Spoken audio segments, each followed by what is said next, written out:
Olá, boa tarde, bem-vindo a mais um Mercado e Companhia. Veja os destaques de hoje. Banco Central decide manter taxa de juros no Brasil em 6,50% ao ano. Durante a audiência no Senado, o ministro Sérgio Moro admite possibilidade de deixar o governo. Preços dos grãos em Chicago devem atingir pico entre julho e agosto, diz consultoria ARC Mercosul. Relação de troca entre o leite e farelo de soja cai de 65 para 48 litros a saca. Na previsão do tempo, frente fria volta ao sul do país e a Priscila Paiva mostra se tem risco de geada para a região. Tem ainda as cotações, a sua participação e muito mais. Mercado e Companhia já está no ar. O ministro da Justiça, Sérgio Moro, passou 8 horas e meia respondendo aos questionamentos dos senadores na Comissão de Constituição e Justiça da Casa, que aconteceu ontem. Pela primeira vez, Moro disse que não tem nenhum apego ao cargo e admitiu a possibilidade de deixar o governo caso seja constatada ilegalidade. Veja só.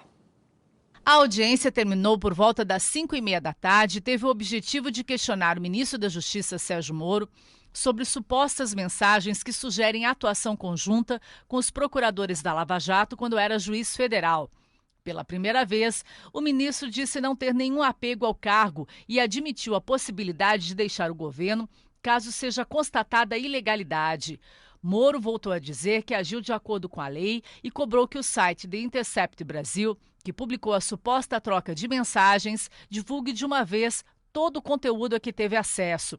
Durante a audiência, o ex-juiz reiterou em vários momentos o discurso que vem adotando desde a publicação das supostas mensagens, dizendo que conversas entre juízes, promotores e advogados são comuns e que não houve nenhuma ilicitude.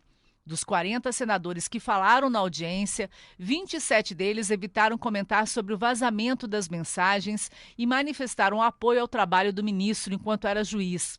Outros 13 concentraram seu discurso em críticas e ataques a Moro, entre eles parlamentares do PT, PDT, Rede, PSB e MDB.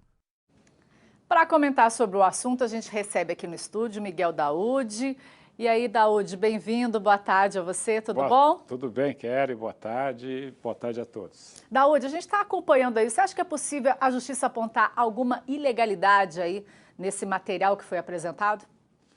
Bom, eu acho que a maior ilegalidade, Kelly, que tem aí é o vazamento desses dados. Por que que é ilegal? Porque se tivesse alguma coisa fundamentada, né, em relação ao que está se querendo buscar, esse site ele apresentaria isso à Justiça. Vai lá, fala, olha, as informações que eu tenho, isso aqui é normal isso, né? Quando você recebe, você jornalista sabe disso, quando você recebe alguma informação, você preserva a fonte, mas a primeira coisa que você tem que fazer é pegar esses dados e dizer, olha, eu tenho isso aqui, eu vou dar para vocês investigarem, mas eu vou divulgar isso aqui para ver até que ponto é.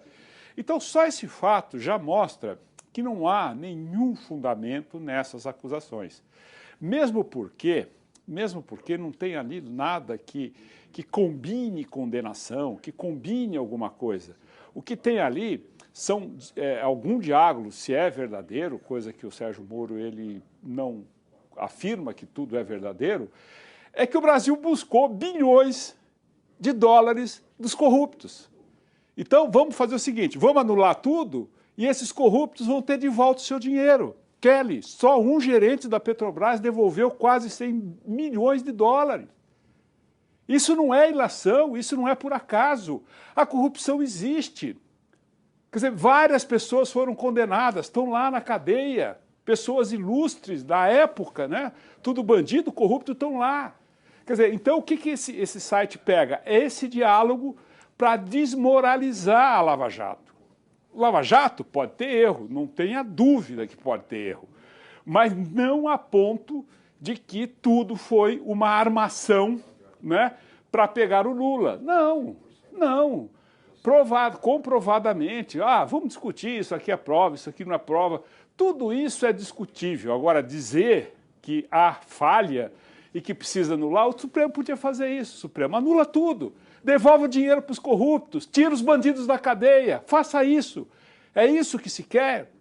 Quando eu olho alguns senadores que custam 350 mil reais por mês para o Estado, ali fazendo as colocações, senadores acusados, com 5 inquéritos, 6 inquéritos investigados, alguns até condenados, querendo questionar determinados pontos. Então, desculpa, mas eu não concordo com isso. Eu acho que sou da tese o seguinte: divulgue tudo e vamos ver o que tem. O Sérgio Moro já disse, ó, se eu for culpado, eu saio.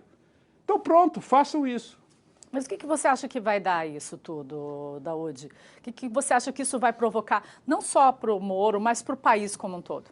Olha, eu acho que não vai provocar nada, porque o que a gente viu ontem foi que não teve problema nenhum. Inclusive o mercado financeiro, né, então aí, né, a Bolsa chegou a 100 mil pontos, por quê? Porque não tem fundamento, né?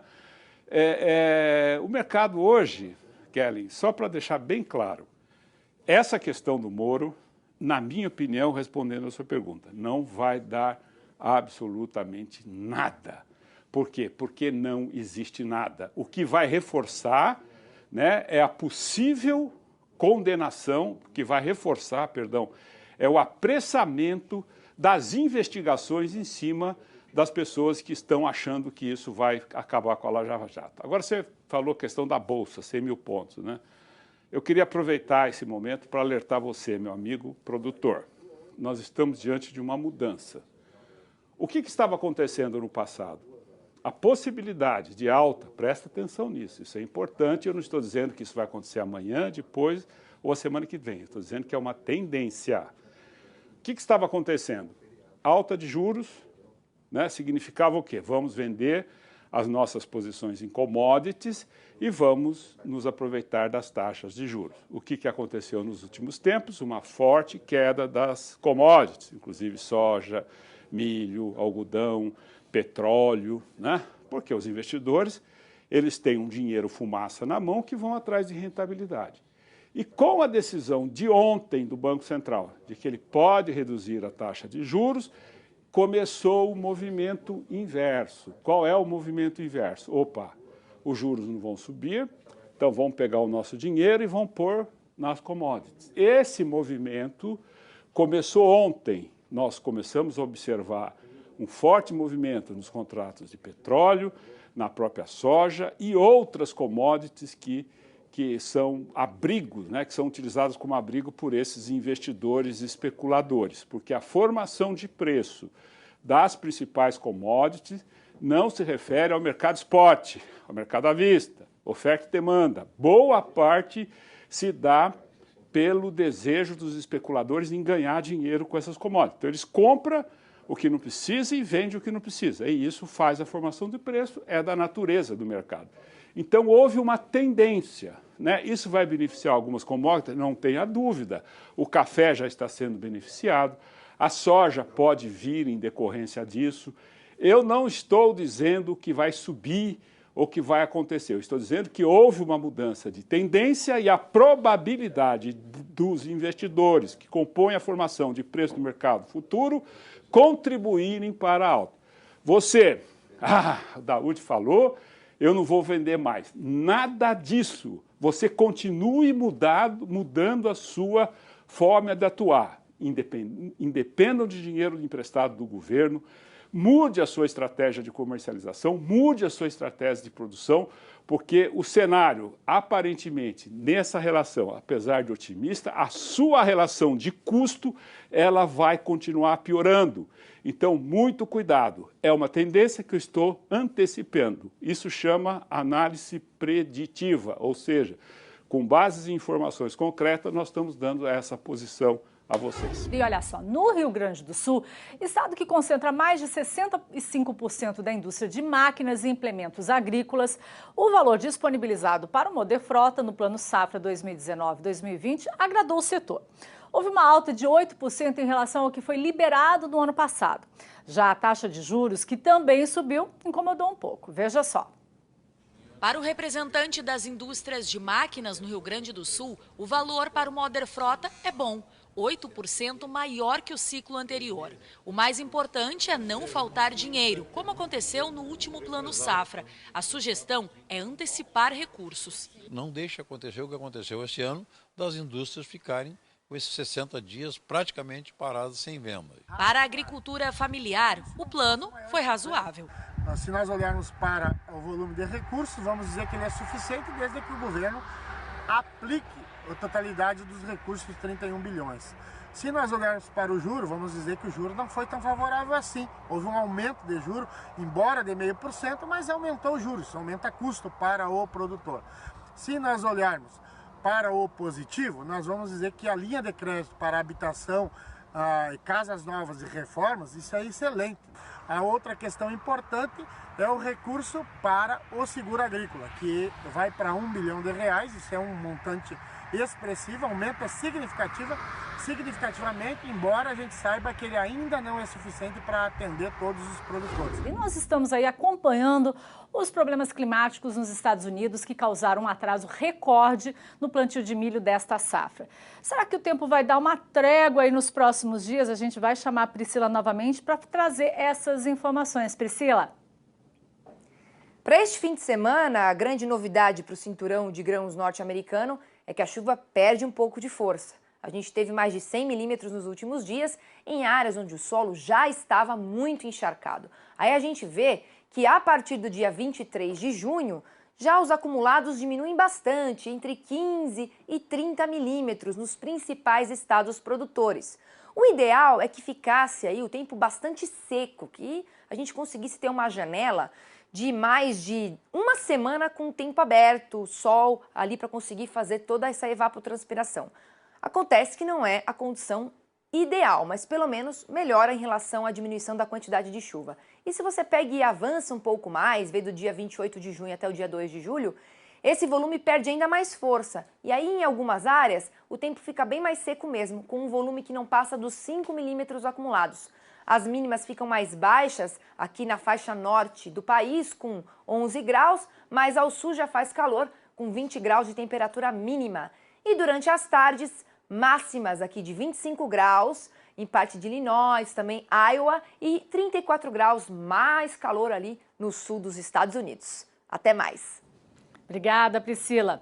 Mesmo com atraso histórico no plantio da safra norte-americana, a RC Mercosul não acredita que as cotações na Bolsa de Chicago atingirão o pico. De acordo com a consultoria, uma alta mais consistente deve acontecer entre julho e agosto, quando as perdas nas áreas agrícolas nos Estados Unidos devem estar aí consolidadas. Para mais informações, nós vamos até Chicago conversar com o analista de mercado Tasso Veloso. Boa tarde. Boa tarde, tudo bem? Boa tarde a todos que nos assistem. Obrigada por estar aqui com a gente no Mercado e Companhia. Eu quero te perguntar, os produtores brasileiros devem segurar as vendas e esperar uma alta ainda maior no segundo semestre? Então, eu acho que depende muito da quantidade que o produtor já vendeu, né? Para quem já comercializou boa parte da safra, é interessante sim esperar, porque a gente tem todo o desenvolvimento da safra americana e após isso a gente tem o desenvolvimento também da safra brasileira. O que está acontecendo hoje com os preços é que o mercado entende que já foi precificado esse atraso, né, da safra e a redução da produtividade feita pelo USDA no relatório de junho. E agora aqui fora o pessoal está esperando para saber realmente qual que é o tamanho da safra, o que foi plantado e como estarão as produtividades entrando em julho e agosto durante o desenvolvimento das lavouras. Então a dica aí não é esperar para deixar para vender tudo para frente aí. É preciso também ter uma ideia do que já foi vendido para também não ficar esperando preços que podem não Verdade, porque a gente pode lembrar, né, que quando começou essa chuva ali no final de maio, começo de junho, todo mundo ficou muito eufórico, o mercado subiu muito no milho, praticamente $1 por bushel, na soja também um pouco abaixo disso, e agora a gente vê que mesmo com essas fotos que estão circulando no WhatsApp e com notícias de como a safra está ruim, um atraso recorde no plantio, o mercado ele parou de valorizar, de adicionar esses prêmios climáticos aos preços. E uma parte importante disso é a demanda que está fraca, né? Tanto para o Brasil, que a gente está exportando menos soja que no ano passado, quanto para os americanos, que com essa alta na CBOT, a soja e o milho se tornaram muito caros para competir no mercado internacional. Então a gente vê que há uma redução da demanda global, e por isso que essa alta nos preços ela foi boa, mas ela foi ocasionada por clima. Se o clima que hoje melhorar de agora em diante, essa safra for boa, o pico de preço provavelmente já passou. Então, para quem já vendeu agora, todo mundo no Brasil com certeza já vendeu um pouco da safra nas últimas 2 semanas, é importante agora ficar de olho para o que vai acontecer com a safra americana. Se a gente tiver uma seca ou excesso de chuvas em julho e agosto, os preços voltam a subir. Se não, muito provavelmente eles devem andar de lado ou não subirem muito mais com tanta força. Quero saber a sua opinião. O relatório do SDA da semana que vem, você acredita que deve mostrar uma redução na área de grãos? A redução na área de grãos ela é um fato. Ela já aconteceu, é isso que eu falei que já foi precificado. Agora a gente vai querer ficar de olho na produtividade. Ontem aqui na IC, a gente estava fazendo uma reunião e a gente fez um cenário catastrófico do que pode acontecer com o milho. O pior cenário possível é uma perda de quase 100 milhões de toneladas na safra de milho devido à redução de área, redução de produtividade e redução de exportação. E mesmo assim, a gente não vê muito como esse preço pode ir acima de 5,50, por exemplo. Um padrão bem abaixo da seca de 2012, mas que volta a ser pressionado pelo excesso de oferta global. E com o avanço da gripe suína africana na China, a demanda asiática aí deve diminuir nos próximos meses? Eles devem aumentar a demanda para proteína animal, na importação já de proteína, e deve haver a redução de farelo. Da mesma forma que nós já estamos vendo a China importar menos soja esse ano do que importou no passado. O ritmo brasileiro é menor de exportação e a China, o montante total importado, ele será menor do que ano passado, com certeza. E como a produção este ano foi maior, a gente entra no problema de excesso de oferta. Então, por isso que o produtor que não vendeu ainda, é importante estar preparado para poder fazer vendas agora e não ficar com a safra toda aberta esperando o tempo ruim, porque se o tempo melhora, fica difícil os preços subirem. Sentiu falta de algum conteúdo? Acesse www.canalrural.com.br.